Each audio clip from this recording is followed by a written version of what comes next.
You are now listening to the Fantasy Whisper podcast with your hosts, Johnny Game Time Hicks and Big Travy. Why, hello and welcome to the Fantasy Whispers podcast. That's Big Travy, and I'm Johnny Game Time Hicks, and we're here to give you that fantasy football fix on this awesome Wednesday night, Travis. Crazy episode. Dude, so we've been away for a little bit. You know, we've been not away from the YouTube and podcasting part, but we've been solely on Twitter and Instagram, putting up videos on there. So you gotta follow us on Instagram and on Twitter at TF Whispers, at the Fantasy Whispers for Instagram. But Travis, there came a story across my desk this morning, and you know what? It just got me so. Hold on, man. Hold on. I gotta ask. What? What? How do these stories come across your desk? I don't like by pigeon. No, like dude. The pigeon It's just flies through your house and drops the mail on your desk. Like I mean, I get nobody gets stories across their desks anymore. Okay, Tell Whisper Nation the truth here, Johnny. You were scrolling and Yes. you saw something that piqued your interest. Yes, absolutely. But here, hold on. I'm just trying to be. That's the lingo that we use in the biz. You know, it came across my desk. I don't want to be like, oh, it came across my phone. That's like, oh, you millennials. That's what we're gonna just get. Like, oh, you millennials never get off your phone. No, I live on my phone. This is kind of true. That's our business. That's what we have to do in order to succeed. All right. Agreed. So talk to me. Tell me what this story was. Okay, so the story originated back a couple of weeks ago. We've touched on it on our IGTV, and that's this Antonio Brown story, Antonio Brown saga, whatever you want to call it, okay? And it elevated today. A new layer has formed, and it all started. Have you heard this story, Travis?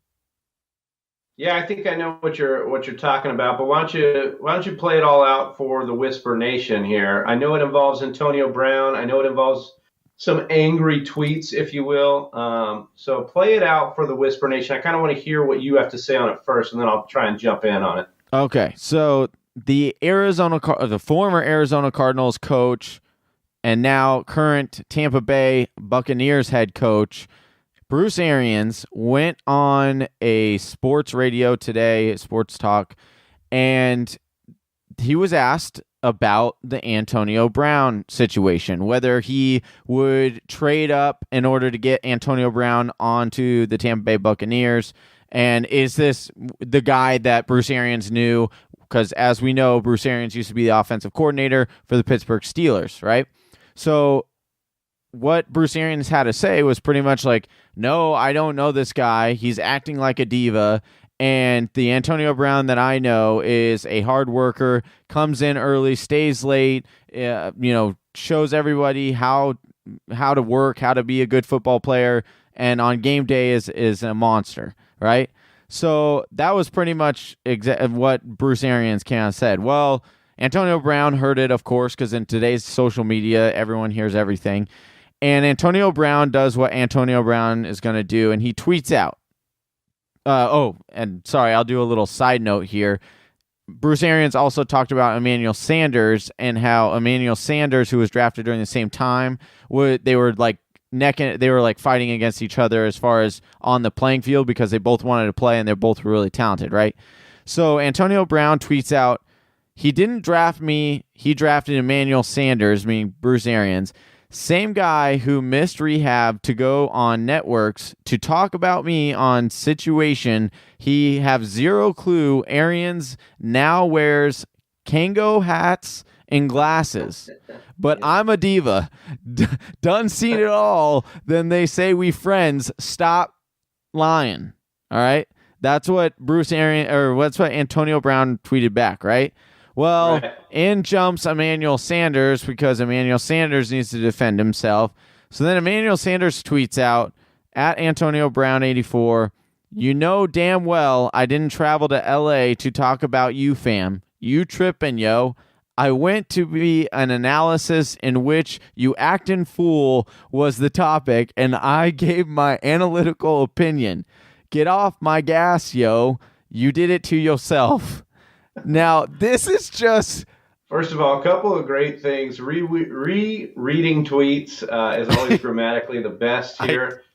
I love how he says he had to be an analyst and his analytical opinion. I thought that was great. I wish you would have said I was being a professional analytical person. That would be... Yeah, he'd have pulled one out of his Johnny Hicks bag right there if he was doing it. But no, these things, everything keeps blowing up with these high-profile guys, and we're getting tweets and clapbacks all over the internet. Bro, it reminds me of the WWE. Like, it reminds me of guys putting a microphone in another dude's face and going, he talked this crap about you. What are you going to say about it? And that's what the internet is providing. That's what Twitter is providing for these high-profile athletes, for these divas, if you will. Mm-hmm. It's just providing a stage for them to beat their chests a little bit. Listen, Antonio Brown is an elite talent, off the charts.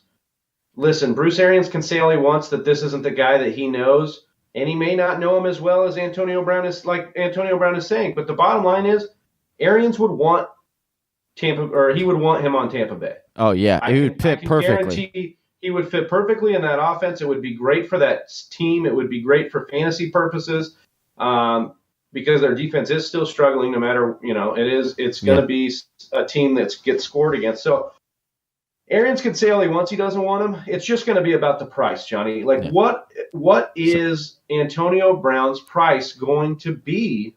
And that's when we're going to decide. That's, depending on who has the treasure chest full of assets. And we'll get into some teams that have that. I think the Jets is one of them. And I just think that the Raiders are another one. Maybe even the Niners. There are teams out there that can make these moves for him.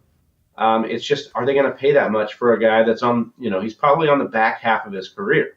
All right. So speaking of which, so since you brought that topic up, we'll jump in. We'll give you guys the stats and, the financial guru here, or the financial what is it? Jargon?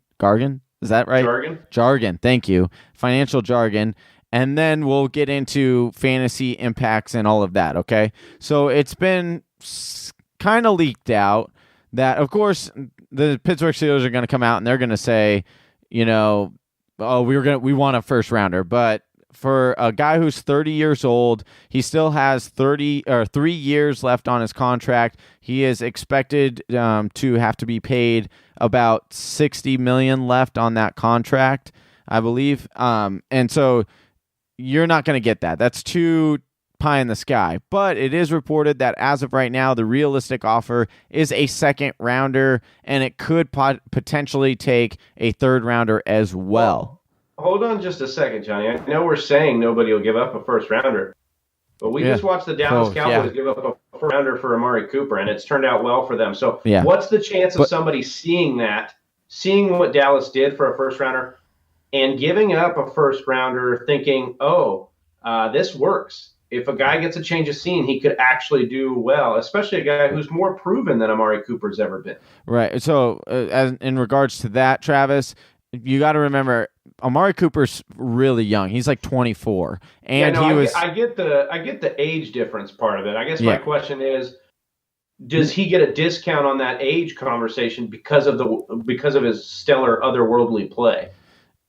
Yeah, I mean, a little bit, right? So I get what you're saying, but I've seen a lot of deals, and it is really difficult to get a first-round pick from anyone for any player. I mean, think about it. Khalil Mack was had for a first-round pick, and that was like a lot to give up, but it was totally worth it. But when it was first being talked about, like, Khalil Mack for a first-rounder was kind of like insane to think about. Like, rarely do teams split with first-round picks unless they're uber certain. But here's what I want. Okay, so we got the 49ers have the best odds right now in Vegas to land him at plus 200. You've got the Jets in second at plus 500. You've got the Raiders at plus 600, which if you're going to tell me if any team were going to give up a first rounder for Antonio Brown, I think it would be the Raiders. I would agree with you if it's the Raiders. Then I think because of them having 3 first rounders, if you give one for Antonio Brown, you're essentially saying, Amari Cooper, I am upgrading you from what you are to Antonio Brown. And I think that's a great trade right there. I think people would stop saying, oh, you guys traded away Amari Cooper for, when look how good he's doing in Dallas. If they got AB for that first round or whatever, I think that would be a good trade. And then you have the Cardinals. My Arizona Cardinals are coming in at 4th with a plus 700. Then you have, with him staying at the Steelers, plus 900, Dolphins plus 1,000, Cowboys plus 1,100, although I don't know how they would ever do that. And then the Colts at plus 1,300, okay? So those are the top 8 teams that are reported. Now, Jerry Rice came out 2 days ago, and it was reported that he said that Antonio Brown really, really wants to play for the 49ers. Okay? You had that story leak out. But Travis, this is a guy who has been in the league since 2010. Let's disregard that 2010 season because he didn't play that often, right? You look from 2011 to 2018, this guy has had under 1,100 yards receiving one time, and that was his second year of being a full-time starter, and he had 787 receiving yards. He has only ever had less than 5 touchdowns one time, and that was his rookie, his first season as a full-time starter. This guy is explosive. So to me, and I want to ask your opinion first, what do you think is a second round pick? If you're the Green Bay Packers right now, you're the Green Bay Packers GM, and you find out it would take only a second round pick for Antonio Brown, or even a second and a third for Antonio Brown, would you pull the trigger? It's hard for the Packers. I think you probably would, just because the fact that it takes your offense to a whole nother level. And for the first time in years, the Packers are actually at a situation where, yes, their defense has been a problem, but so is their offense all of last year. And so if you look at that, an immediate guy to impact and stretch the field for the Packers, I think they probably make that pick, even though they're kind of looking at a wide receiving core that's young and could have depth to it. Yeah. But jumping into some of these other teams, I'll tell you the one that pops out on is actually the Jerry Rice situation, the San Francisco 49ers. Listen, Jimmy G should be back. They're going to have Shanahan calling plays. They've got somewhat depth at the quarterback position. They've seen guys plug in there and do decent, but they have Kittle, who will demand some attention himself. They have a running game that's got, if McKinnon comes back healthy, it's got some depth in itself. Matt Breida, the indestructible one. I think that there are a lot of pieces there in that offense that make Antonio Brown a nice addition. Mm-hmm. And the only thing I worry about with that is, we talked about Jimmy G's deep ball. We talked about his inability to throw the ball deep, or at least do it successfully. Mm-hmm.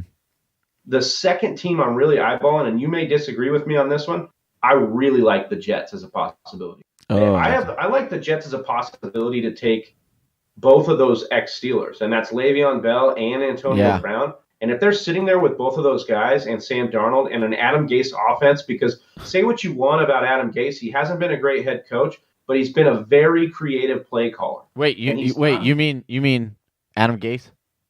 Yes, Adam Gase. I hate Adam Gase. Yeah, you can't see my the face. The crazy eyes. Yeah, the crazy eyes. I just did them. Yeah. So. Yeah, it's right. Yeah. No, Adam Gase is the talk of the internet right now, but I think that he's done great things, creative play calling wise. I mean, you look at some of the games they won on these last trick plays; those were plays drawn up by him, and I think they have some, pieces there in New York as well with a defense. That's the thing. That's the key. I think the better defense of these teams we're talking about definitely resides in New York. And if you pair that with Antonio Brown, I think good things can happen for that team all the way around. So it's something they got to take a look at. But, I mean, I understand what you're saying about Adam Gase, but Kyle Shanahan is one of the best in the business. Like, if Sean McVay didn't get hired in LA, like, we would all be saying, oh, we want to get the next Kyle Shanahan, not the next Sean McVay. So, and you saw what with Chris Godwin, what he could do, but he didn't stay healthy. Imagine, Antonio Brown is Marquise Goodwin. Yes. What did I say? Yeah. Chris Godwin, but yeah. Thank you. Marquise Goodwin. Yeah, and even there were guys there that you look at Pettis, you look at guys that filled in theoretically in times, or situationally, I should say, at times for the Niners. And I agree with you. I think that the play calling that's going to be there to get them in space. I think, yes, I would take Shanahan's play calling over. I think as far as a team situation, the Jets are in a better position to be making that move. And I think that they're better across the board to make that move. Yeah. Okay. So I'm going to spin this in a fantasy aspect here, Travis. What teams, so 49ers, Jets, Raiders, Cardinals, Steelers, Dolphins, Cowboys, and Colts. All right, top 8. Which one of those would you love to see Antonio? Which one do you think Antonio Brown would have the highest ceiling going to? And I'm going to take the Steelers. This is easy. Go for it. No, go ahead. You're taking the Steelers out of it? Is that what you're saying? I was going to, but for the theory, because here's a part we did skip over was the dead money, right? That Antonio Brown, if he does get traded, the big reason why a lot of people don't think it's going to happen is because of the $21 million of dead cap space that they would accrue for trading Antonio Brown due to his contract.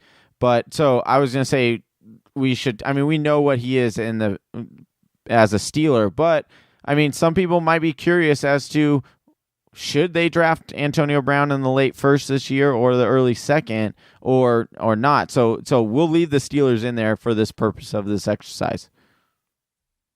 I think the ceiling for me, the best possible spot, I'm going to say other than the Steelers, because I think, honestly, the Steelers are probably his ceiling. If we look at what he's been able to do, he's got a quarterback that he's only known pretty much his entire career, save for the times Big Ben was injured. But other than that, he's been dominating and scoring touchdowns at will and doing it well because Ben knows when he needs to get a touchdown, when he needs to score, he throws it to Antonio Brown. I will say that the emergence of Juju Smith-Schuster kind of cast out as to which guy he's going to solely lean on heavily. But I think for the sake of taking the Steelers out of this, Johnny, it's the Colts for me. Yeah. Andrew Luck threw the second most touchdowns in the NFL this year, I should say. Last calendar year, this regular year. But he threw the second most touchdowns. If you put him in that offense and they improve on that offensive line, they improve on that defense under Frank Reich, he is going to do massive, massive things for that offense. And Andrew Luck is a smart player. He's going to continue to throw the ball to a guy that gets open.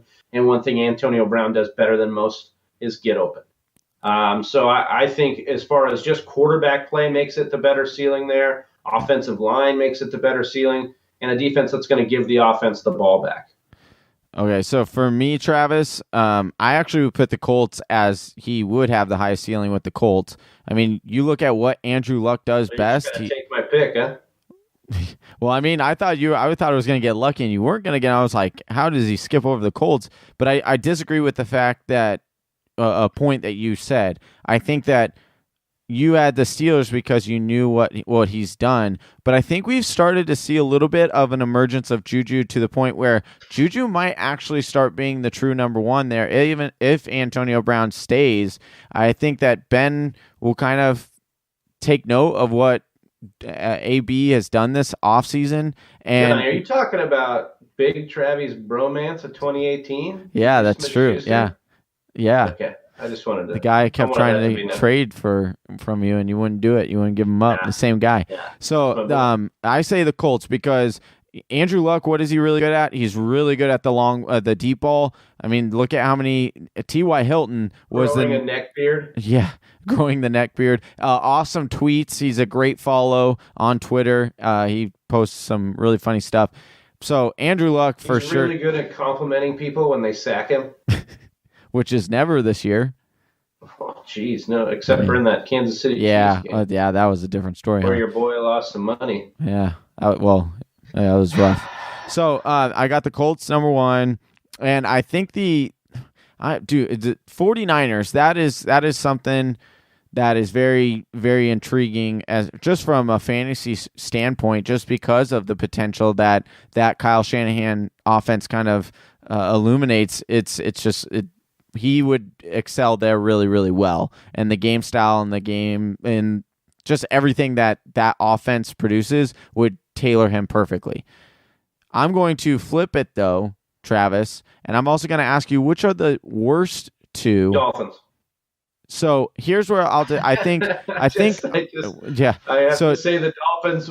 But I want to. They don't have a coach yet, right? As we're recording this, do they have a coach? In theory, they do have a coach. He's still in the playoffs, and that's why they haven't hired him. But in theory, there's they are supposedly in agreement with one of the coaches. Now, could the same thing happen that happened last year with the Patriots offensive coordinator? Sure, that could happen, but I think that worked out for the Colts. That did work out for the Colts, so maybe it works out for the Dolphins. But here's why I think the Dolphins are middle of the road, but because think of the game style that Antonio Brown plays is very similar to Jarvis Landry, and I actually think Jarvis Landry is slightly less of a good of a wide receiver, even at this point in Antonio Brown's career.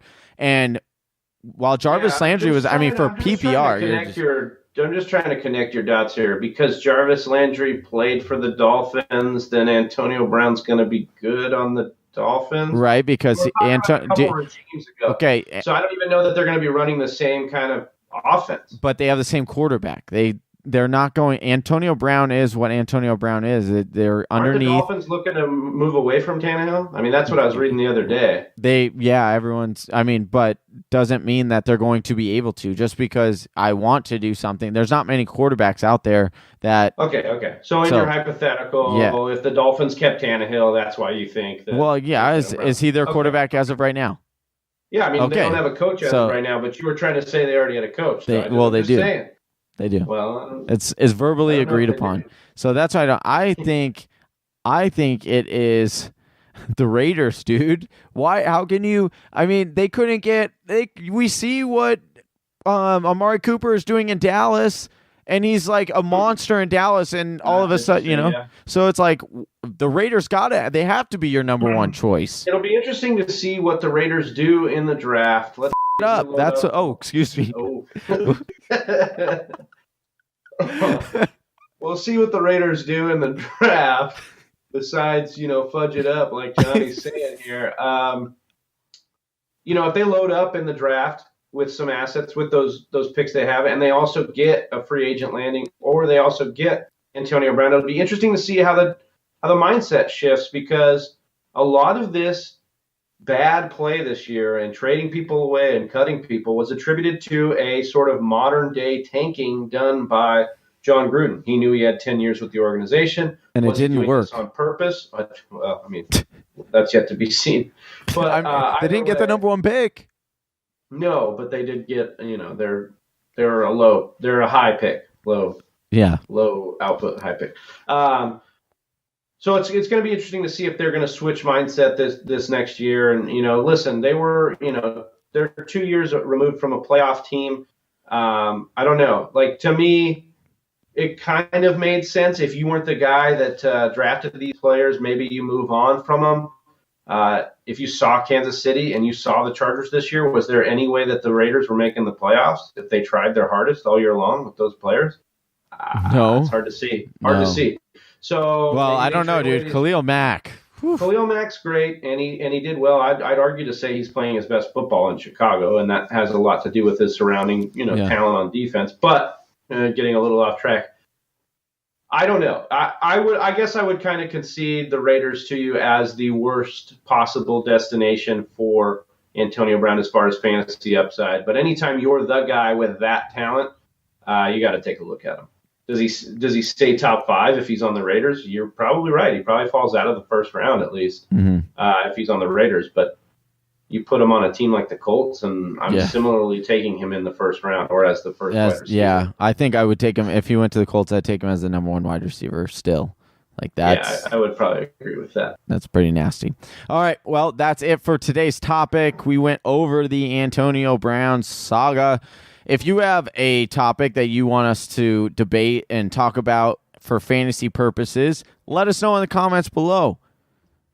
As well as you got to give a big shout out. I didn't do this in the beginning of the show. I should have. Travis has a new background. He's got a new lab, looking great. He's still. Thank you. I know he's got a couple of other things up his sleeve that he's been working on, but we're putting things together for you. So make sure that you stick with us all off season. We're still putting out content, still putting out graphics, getting you ready for the 2019 season because it's never too early to do that. So listen, Johnny's got it right on the head, guys. If you guys are watching us and you want to see us discuss things or get something going, please just let us know, comment us, follow us on Instagram, shoot us a DM. Listen, we're growing in the industry right now. We want you guys to come along with us, and we want to show you everything that we love about fantasy. You tell us everything you love, and we'll try and show the world what makes this so great. All right. Until next time, that's Big Travy, and I'm Giant Game Time Hicks, and we're out. Peace. Peace.